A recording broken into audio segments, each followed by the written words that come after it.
Medina মাটি রে তুই যে বড়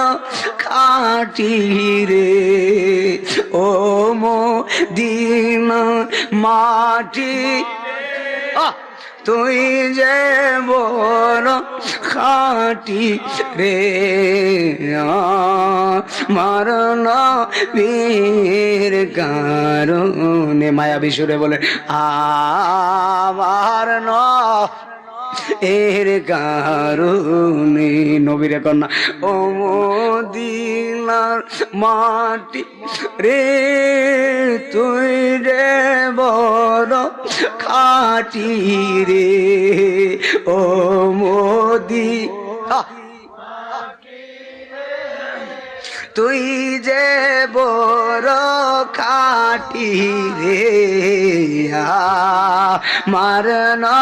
বীর কারণে মারণ এর কারণে জোরে জোরে কি ইয়া রাসূলুল্লাহ বলা যায় না।